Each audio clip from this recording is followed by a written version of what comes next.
आणि आत्ताच एक ब्रेकिंग बातमी आहे ती म्हणजे सावरकरांच्या मुद्द्यावरून मवियामध्ये मतभेदाची ठिणगी पडलेली असून पवारांनी बोलावलेल्या विरोधकांच्या बैठकीकडे उद्धव ठाकरे पक्षाने पाठ फिरवलेली आहे। या बैठकीमध्ये पवारांनी देखील जर भाजप विरोधात आघाडी उभी करायची असेल तर मतभेद असणारे मुद्दे बाजूला सारले पाहिजेत असं मत व्यक्त केलंय आणि त्याला बैठकीमध्ये हजर असलेल्या राहुल गांधींनीही सहमती दर्शवल्याचं खासदार संजय राऊतांनी सांगितलं। तर राहुल गांधी सातत्याने सावरकरांवर करत असलेल्या टीकेवरून उभाटा पक्षाच्या नेत्यांची महाराष्ट्रात कोंडी झालेली आहे। आता बैठकीमध्ये दिलेल्या आश्वासनाप्रमाणे यापुढे राहुल गांधी सावरकरांविरोधात बोलणं बंद करणार की पुन्हा त्यांच्या माफीनाम्यावरून डिवचत राहणार हे पाहणं औत्सुक्याचं ठरणार आहे।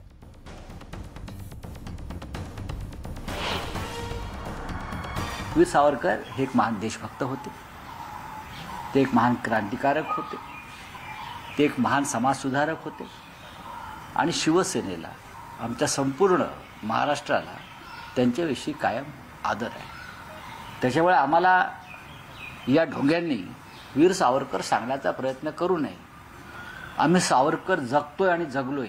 सावरकरांच्या बद्दल काय भूमिका आहे ती परवा मालेगावला सांगितलेली। आमची वेगवेगळ्या लोकांच्या आपण या राष्ट्रवादीला सगळ्या महापुरुषांच्या बद्दल आदर आहे। आपण नेहमी सन्मान आदराचीच भावना ठेवली पाहिजे। काँग्रेसची भूमिका मांडावी। आपण आपल्या सर्व जाती धर्माला बरोबर घेऊन जातो, हीच आपली सर्व धर्म समभाव हीच आपली भूमिका आहे।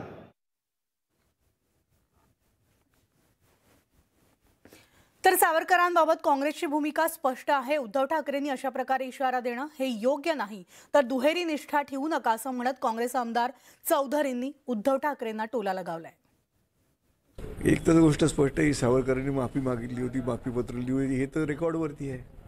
त्यामुळे राहुल गांधी म्हणली की त्यांनी माफी मागितली होती, मी तशी माफी मागणार नाही, यात राहुल गांधीचं काही चुकलंय असं म्हणता येत नाही। सावरकरांनी माफी मागितली ती त्यांनी मागावी की नाही यासंबंधी बोलण्याचा प्रत्येकाला अधिकार आहे। एका बाजूला सोबत राहायचं आणि नंतर मग अशा प्रकारे परस्पर विरोधी विधानं करत राहायचं, याच्यामुळे काही शक्ती एकवटली जाणार नाही हे आघाडीच्या नेत्यांनी समजलं पाहिजे। दुहेरी निष्ठा ठेवून काही चालत नाही, हा एक भाग आहे। आता कोणाची निष्ठा कोणाकडे हे ज्याचं त्यांनी ठरवावं, मग ती निष्ठा असेल तर त्याप्रमाणे वागलं पाहिजे। तर आपण पाहिलं एकूणच राहुल गांधींच्या या संपूर्ण मुद्द्यावरून टीकेची झोड देखील उठलेली आहे। सावरकरांच्या मुद्द्यावरून मवियामध्ये सुद्धा मतभेदाची ठिणगी पडलेली आहे। त्यामुळे राहुल गांधी आता आपली पुढची भूमिका नेमकी काय घेणार आहेत याकडे सुद्धा संपूर्ण देशाचं लक्ष लागलेलं आहे। सावरकरांच्या मुद्द्यावरून ही ठिणगी पडलेली असून सावरकरांच्या मुद्द्यावरून डिवचणं किंवा माफीवरनं बोलणं हे राहुल गांधी बंद करणार का याकडे सुद्धा संपूर्ण देशाचं लक्ष लागलेलं आहे। स्वातंत्र्यवीर सावरकरांच्या मुद्द्यावरून काँग्रेसमध्येच आता दुमत असल्याचं पाहायला मिळते, कारण राहुल गांधींची खासदारकी रद्द झाल्यानंतर काँग्रेस नेत्यांची बैठक पार पडली आणि यावेळेस बैठकीमध्ये काही खासदारांनी स्वातंत्र्यवीर सावरकर यांचा मुद्दा टाळण्याचे नमूद केल्याची माहिती सूत्रांकडून मिळते। सावरकरांच्या मुद्द्यावरून पक्षाचं नुकसान होतंय असा मुद्दा काही खासदारांनी उपस्थित केला आणि त्यामुळे सावरकर मुद्द्यावरून काँग्रेसमध्येच दुमत असल्याचं बोललं जातंय।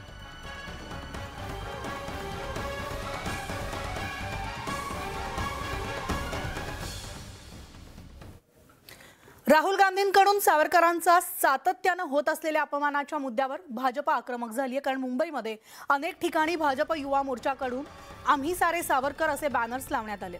शहराच्या वेगवेगळ्या भागांमध्ये आम्ही सारे सावरकरचे बॅनर्स लावण्यात आलेले असून सावरकरांचा अपमान सहन करणार नाही असा इशाराच भाजपनं काँग्रेसला दिलाय। तर या मुद्द्यावरून उद्धव ठाकरेंनी सुद्धा काँग्रेसला इशारा दिल्यानं मवियामध्ये ठिणगी पडल्याची चिन्ह आहेत।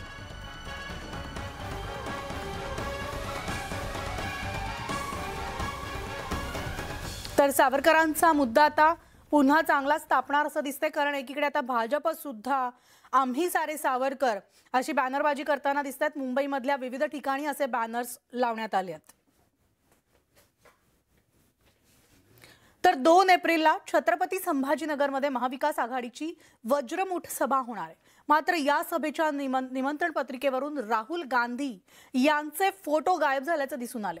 राहुल गांधींची सावरकरांबद्दल असलेल्या भूमिकेवरून त्यांचा फोटो हटवण्यात आलाय का असे प्रश्न आता उपस्थित होत आहेत।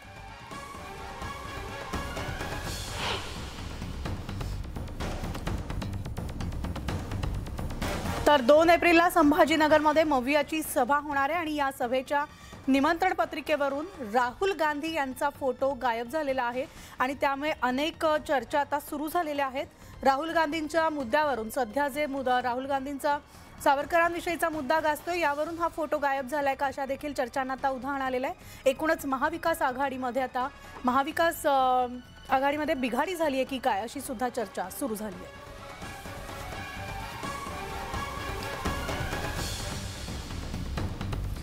राऊतांसारखं बोलू नका, बाळासाहेबांच्या मुलानं बाळासाहेबांसारखं बोलावं, पण ते जेव्हा संजय राऊतांसारखे बोलायला लागतात तेव्हा लोकांना समजायला लागतं की हे बाळासाहेबांचे विचार नाहीत। अशा शेलक्या शब्दात दीपक केसरकर यांनी उद्धव ठाकरे यांना टोला लगावलाय।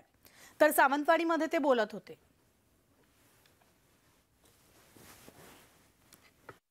बाळासाहेबांच्या मुलांनी बाळासाहेबांसारखं बोलावं, ते ज्या वेळेला संजय राऊतांसारखं बोलायला लागतात त्यावेळेला लोकांना सुद्धा असं वाटतं की हे बाळासाहेबांचे विचार नाहीत आणि म्हणून आम्हाला त्यांच्याबद्दल जो आदर आहे तो टिकला पाहिजे। तर त्यांनी सुद्धा संजय राऊतांची भाषा सोडली पाहिजे असं मला वाटतं।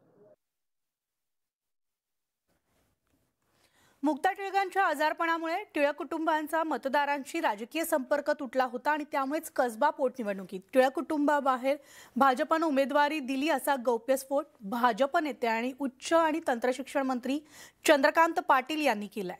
न्यूज 18 लोकमतचे न्यूज एडिटर चंद्रकांत फुंदे यांनी घेतलेल्या मुलाखतीमध्ये त्यांनी अनेक विषयांवर आपली भूमिका मांडली। केंद्राच्या होम डिपार्टमेंटचा सर्वे असा होता की 4 विधानसभा अशा आहेत की जिथे चंद्रकांत पाटील विजयी होऊ शकतो।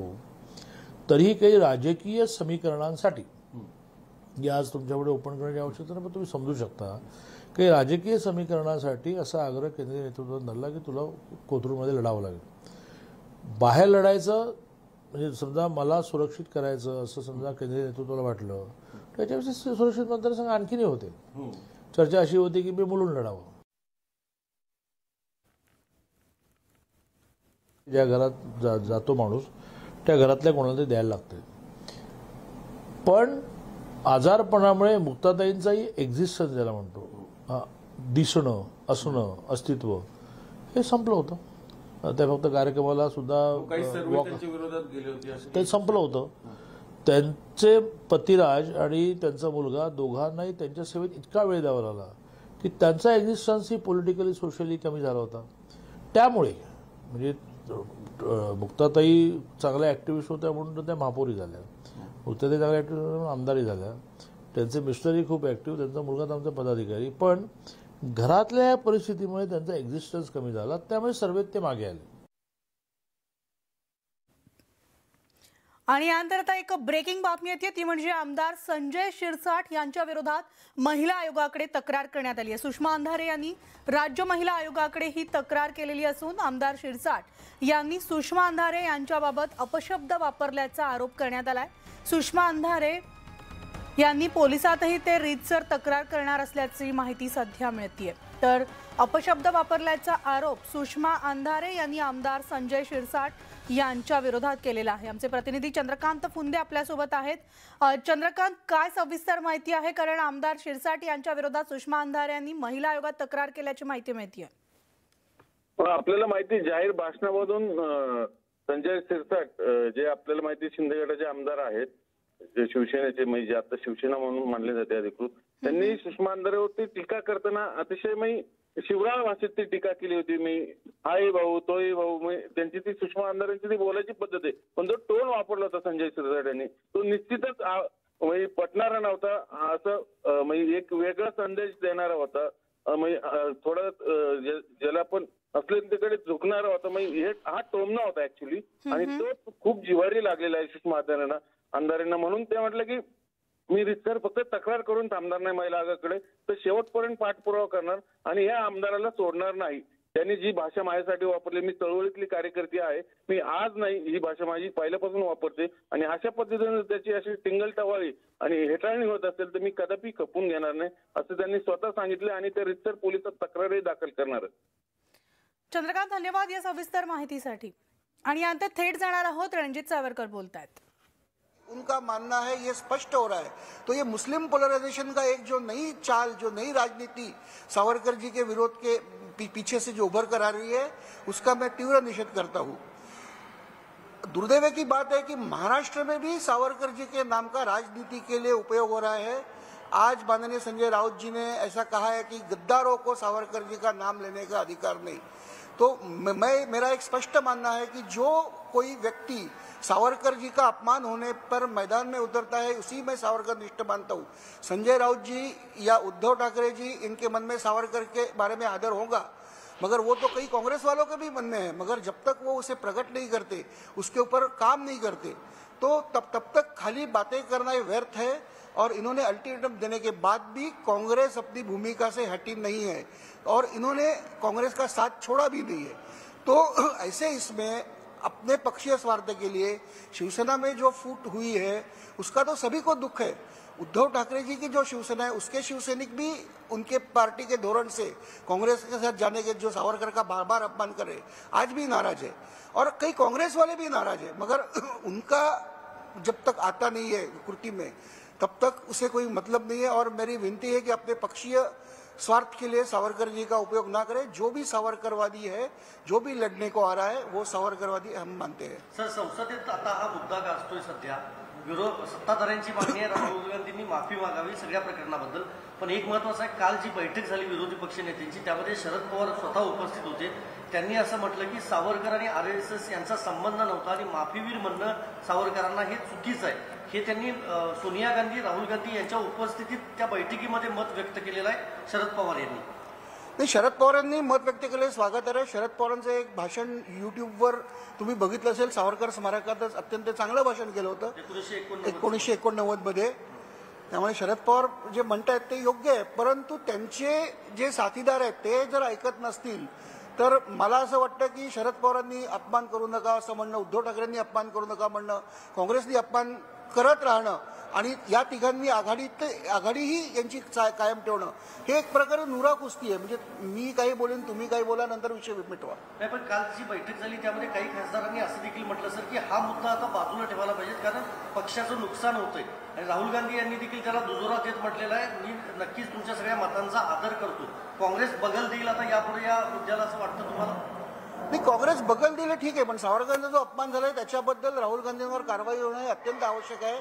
आणि आज राहुल गांधी गप्प बसले म्हणून शिवसेनेनी, उद्धव ठाकरेंच्या शिवसेनेने त्यांना माफ करणं किंवा शरद पवारांनी माफ करणं हे उत्तर नाहीये। त्यांच्याकडनं जर खरोखर सावरकरांबद्दल आदर असेल तर राहुल गांधींकडनं यांनी माफी मागून घ्यायला हवी। काय कारवाई झाली पाहिजे राहुल गांधींवर असं तुम्हाला वाटतं सर? नाही, त्यांनी माफी मागणं आज पुरेसं आहे, कारण तो एक संदेश जाईल लोकांना की माफी मागावी लागणं। म्हणजे ज्या सावरकरांना माफी म्हणतात त्या सावरकरांनी माफी मागितल्याचा एकही पुरावा यांनी दिला नाही। माझं चॅलेंज आहे राहुल गांधींना, एक पत्र दाखवा की सावरकरांनी कुठे माफी मागितली आहे। आणि राहुल गांधींनी तर दोनदा सुप्रीम कोर्टात माफी मागितली आहे, तर हे जे आणखी तिसऱ्यांदा मागा, मग दोनदा मागितलं तिसऱ्यांदा मागा, पण त्यांना माफी मागणं भाग पाडलं पाहिजे, तरच शिवसेनेच्या, उद्धव ठाकरे यांच्या शिवसेनेच्या विरोधाला अर्थ आहे। आता गौरव यात्रा जी काढणार आहे महाराष्ट्र राज्य सरकार, त्यांनी घोषणा केली काल, ते ढोंग असल्याचं संजय राऊत म्हणतायत। नाही, ते गौरव यात्रा काढतील तेही स्वागतार्ह आहे, शिवसेनेने काढावी ना, उद्धव ठाकरे यांनी गौरव यात्रा काढावी। पण एक लक्षात ठेवा, उद्धव ठाकरे मुख्यमंत्री असताना ज्या शिदोरीवर त्यांनी कारवाई केली नाही, तर माझी तुमच्या माध्यमातून आजचे मुख्यमंत्री एकनाथजी शिंदे यांना विनंती आहे की तुम्ही त्वरित शिदोरीवर कारवाई करावी, आणि ती कारवाई केली तर कोण ढोंगी आणि कोण खरे ताबडतोब सिद्ध होईल। तुम्ही दिल्लीत आहात आणि आता बातमी आहे गड किल्ल्यासंदर्भातली, कारण दापोली आणि खेड या दोन तालुक्यांना जोडणाऱ्या सीमेवर पालघर गावाजवळ रामगड किल्ला आढळून आलाय। तर या किल्ल्याचा शोध हा दुर्ग अभ्यासक डॉक्टर संदीप परांजपे आणि पुण्यातल्या डेक्कन कॉलेजचे अभ्यासक सचिन जोशी यांनी लावलाय। तर अभ्यासकांनी इतिहासातील संदर्भ आणि वास्तुरचनेतील शास्त्रीय पुराव्यावर आधारित प्राथमिक अहवाल सादर केला आणि ऐतिहासिक संदर्भ तसंच पुराव्यानुसार हा किल्ला इतकी वर्ष अपरिचित होता असं अभ्यासकांचं मत आहे। म्हणजे प्रत्येक विषय वाचून देऊ शकतो। काही कामं टेंडर विनाच दिलीत, काही कामांमध्ये टेंडरपेक्षा जास्तीचं काम दिलंय, टेंडरपेक्षा जास्ती किंमती दिल्यात, काही कामांमध्ये टेंडरमध्ये जे म्हटलंय त्याची पडताळणी, थर्ड पार्टी ऑडिट व्यवस्थाच नाही, टेंडर पडताळणी नाहीये। काही कामांमध्ये टेंडरमधल्या ज्या अटी शर्ती आहे त्याचा भंग आहे तो मान्य आहे. सगळ्यात भयंकर तर म्हणजे जी सिस्टमिक चेंज आहे तो सिस्टमिक चेंजमध्ये तर टेंडर मॅन्युप्युलेशन आहे, टेंडर फेरफार आहे. हे तर महाभयंकर आहे. काही ठिकाणी 4 लोकांना टेंडर दिली सांगून त्या 4ही वेगळ्या एंटिटीज नाहीत, एकालाच दिलाय. टेंडर एकत्रीकरण आहे. आणि 7व्या ठिकाणी तर जो टेंडरला पात्रच नाही, जणू काही तो जावई आहे, त्याला आणून काम दिलेलं आहे. आणि म्हणून 8,485 कोटीचा हा घोटाळा हिमनगाचं टोक आहे. फक्त हे 76 कामं आणि 28 नोव्हेंबर 2019 ते 31 ऑक्टोबर 2022 इथल्या कालावधीतले आहेत, गेल्या कालावधीतली काढलीच नाही आहेत. आणि याच कालावधीतील सर्व विभागातली कामं काढलेली नाही आहेत. आणि याच कालावधीतील सर्व विभागातीलही कामं नाही काढलेली आहेत चौकशीला. आणि त्यामुळे आता SIT ज्या वेळेला स्थापन होईल त्यावेळेला याच कालावधीतील सर्व कामं, सर्व विभागातील कामं आणि सर्व ठेके, ही जी सप्तपदी नवीन आदित्य ठाकरेंनी दिली आहे ना लुटमारीची, त्याचा रेफरन्स पॉइंट घेऊन चौकशी करावी लागेल, ही मी मागणी केलेली आहे. आता BMCने 2 विभागामध्ये 20 कामं 214 कोटीची टेंडर न काढताच दिली. 4,755 कोटीची कामं 64 कामं कंत्राटदाराला दिली, पण त्या कंत्राटदाराशी BMCने अग्रीमेंटच केला नाही, करारच केला नाही. मुंबई महापालिका अधिनियमामध्ये मॅन्डेटरी आहे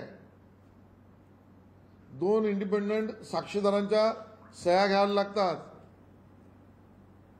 आणि ती कामं अग्रीमेंट विना दिल्यामुळे आता ते कंत्राटदार, महापालिकेने कारवाई केली आपल्या दबावानंतर, तर त्याला कायदेशीर बाध्यच नाहीत. त्यानंतर 3,355 कोटीची 3 वेगवेगळ्या विभागातील 13 कामं ही टेंडरमध्ये जी दिली आहेत त्याची पडताळणी करण्यासाठी, बाबा सिमेंट ठीक आहे ना, रेती ठीक आहे ना, आस्फाल्ट ठीक आहे ना, क्वालिटी ठीक आहे ना, क्वांटिटी ठीक आहे ना, यासाठी थर्ड पार्टी ऑडिट व्यवस्थाच नाही. राम भरोसे अशी कामं दिली. सिस्टमिक प्रॉब्लेम्स आहेत, ठिसाळ नियोजन आहे, निधीचा निष्काळजीपणे वापर. निधी कोणाचा?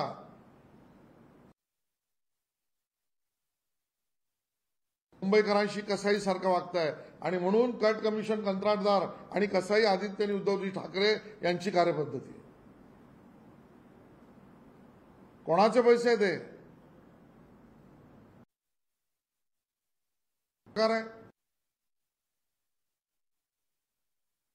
94 स्क्वेअर मीटरची जागा आरक्षण